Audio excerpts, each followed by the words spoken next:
శ్రీ గురుభ్యో నమః. ప్రేక్షకులందరికీ గురు పౌర్ణమి శుభాకాంక్షలు. గురు పౌర్ణిమ ఈరోజు గురువు గారిని ధ్యానించేటటువంటి ఒక మహత్తరమైనటువంటి దినము.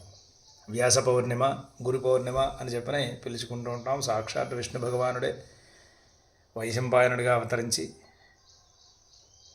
మనకి వ్యాస పౌర్ణమిగా చెప్పబడుతుంది. ఈ రోజున దత్తాత్రేయ స్వామి వారిని, రాఘవేంద్ర స్వామి, అలాగే దక్షిణామూర్తి ఈశ్వరుణ్ణి, కృష్ణ భగవానుడు జగద్గురువు ఎవరినైనా సరే పూజ చేయవచ్చు.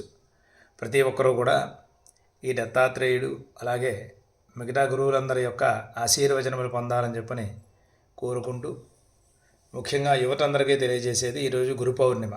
గురు పౌర్ణిమ రోజున చాలామంది గుళ్ళకి వెళ్ళాలని ఉదయం నుంచి సాయంత్రం వరకు తాపత్రయపడి వెళ్ళడం, అక్కడ లైన్లో నించోవడం మనం చూస్తూ ఉంటాం.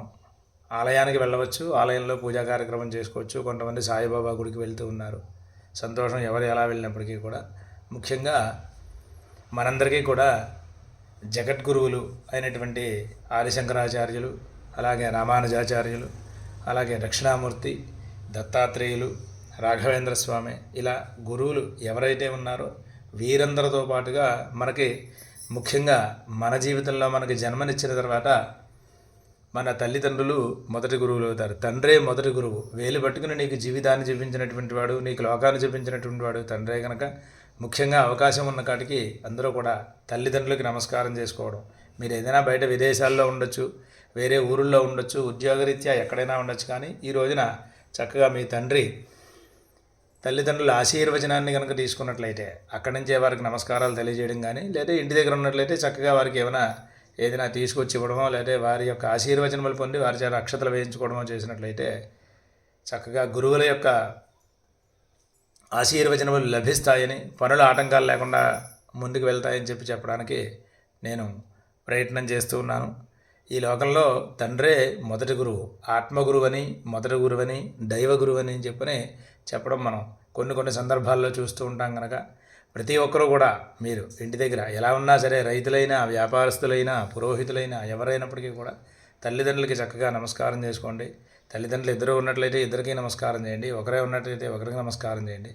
ఆ తర్వాత మీకు చదువు చెప్పినటువంటి గురువు గారు, మీకు సహాయం చేసినటువంటి వారు, మిమ్మల్ని ఒక ఉన్నతమైనటువంటి స్థితికి తీసుకెళ్ళినటువంటి వారు ఎవరైతే ఉంటారో వారందరూ కూడా గురు సమానులే. ఏ కారణం చేతైనా తండ్రి కనుక లేకపోయినట్లయితే ఇంటికి పెద్దన్నగారు ఎవరైనా ఉంటారు కదా, వారు గురు సమానులు. కనుక వారందరికీ కూడా మీ అభినందనలు తెలియజేయడం కానీ, అలాగే వారి యొక్క ఆశీర్వచనాలు పొందడం కనుక చేసినట్లయితే, అలాగే పిల్లనిచ్చినటువంటి మామగారు ఎవరైతే ఉంటారో ఆయన కూడా గురు సమానులే, తండ్రి సమానులే ఆయన కూడా. వీరందరి ఆశీర్వచనాలు కూడా తీసుకుని ఈ గురు పౌర్ణమి రోజున మీరందరూ కూడా శుభాన్ని సంతరించుకుని ముందుకు వెళ్ళాలని, ఆ యొక్క గురుదేవుల అనుగ్రహాలు మీకు అందరికీ కూడా కలగాలని చెప్పని తెలియజేస్తూ, పెద్దవారందరినీ కూడా గౌరవించండి.